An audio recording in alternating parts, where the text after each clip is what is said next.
Good morning, traders. Welcome to today's market review. This is Fred Razak at CMTrading. Today is August 9th, 2018, and today is Thursday morning. So looking at the economic events today, just one major event coming out today, monthly PPI number coming out of the United States. That's going to be at 2:30 South African time. But lots of events actually happening tomorrow with the GBP and the Canadian dollar. But before that, let's take a look at the market because there's a lot happening. GBP just breaking down, Bitcoin going back to its support level, and let's take a look. This conference will now be recorded. So we're first taking an initial look at the GBP USD, and as you can see on a weekly calendar, we're back down to this 128.81-ish level. If we look at that, looking at a daily chart, you could see that we broke further down from our 130 level, about 150 pips. Looking at our 4-hour chart, you can see that we're just flirting with the support level right here at 128.80-ish level. And this is something to really take note because we haven't really been at this level since before Brexit, okay? Haven't broken down. So, just to highlight it, this was Brexit last 2 years ago, okay? And this is this past year. So, this is almost as vicious as what Brexit was from, the past April. We went from 143 down to, in August, 128.81. So this is a massive decline for the GBP USD. So really historic. So the question is that are we going to hold this level? This is a multi-year support level right down here.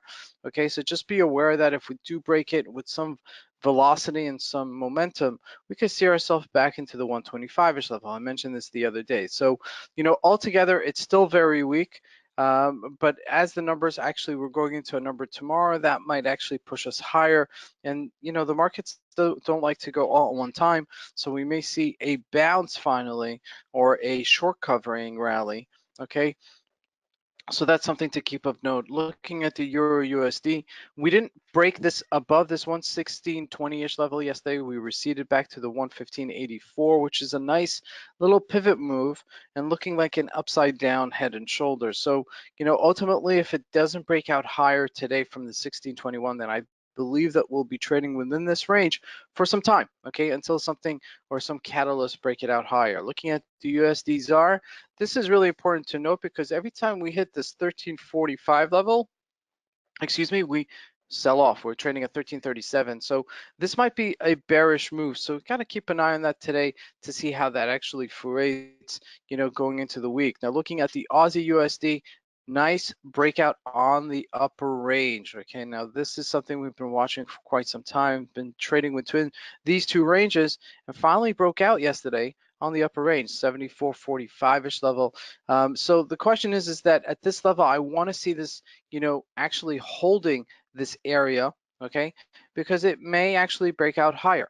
All right, if it does break out higher above this 74.50-ish level, that's something of really interest to us, as this has been correcting itself. Now, jumping into oil yesterday, we sold off sharply, and we mentioned this, that this was looking like a wedge formation, okay, and then breaking out. And sure enough, that's exactly what happened. 69 down to 66 in one day. That's an amazing move and a great trade if you were able to catch that yesterday. All right, so we're bouncing off of that support level at 66.43, and this is just so perfect because you guys could see that I haven't, changed these parameters at all. These parameters have always been here, the support and resistance levels. So this is something really important to really make, to make a note of, that the support levels and resistance levels are something that the market really trade by. Okay, so that's really important to understand.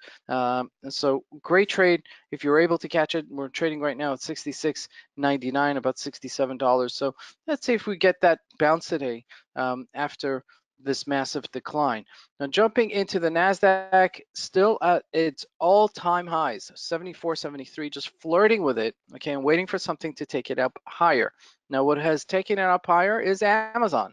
Amazon making new highs for the year, 1885. Okay, so, if Facebook doesn't go, Amazon goes. If Amazon doesn't go, Apple goes. If Apple doesn't go, Google goes. And this is so indicative of a bullish market that it's really hard to jump into these things sometimes. And you really have to see this again and again and again to really believe in it, that it's going to go up higher.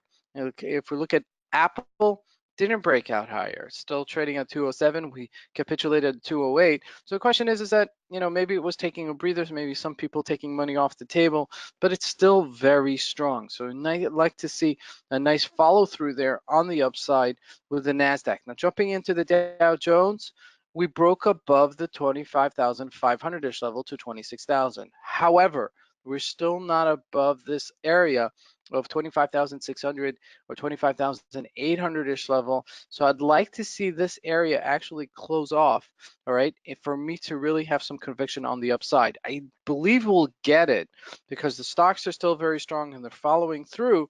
However, the market hasn't really, pushed it higher all in that momentum, okay? And we're kind of getting up above this RSI. So, it's now a 70% chance that we'll actually break out higher and possibly a 30% chance that we'll, trade within this range and falter this resistance level and not break out higher. So, keep that in mind as today continues to trade. Now, looking lastly at Bitcoin, breaking back down to its support level of 62-ish hundred level, okay? We receded from our 8,300 level, broke the support level at 78, and we continued that sell-off. This was disconcerting, and I mentioned this yesterday, and we gapped down below our moving average, 30-day moving average, and we sold off. So, that's what I mentioned yesterday, that it's a little bit disconcerting with these type of lighter cryptocurrencies because there's not as much traders in the market that are trading it, and so it doesn't have that much follow through, okay? And so there's a little bit of skeptics still in the market, and that's actually, you're seeing that on the graph itself. Now, if we do break this 61-ish level, okay, then we could definitely see it correct itself further down. But that's something to keep an eye out, okay, because we may just be trading in a wider range right now. So keep that in mind as this continues to trade. So this is Fred Razak. I want to wish you guys a great trading day. Thank you.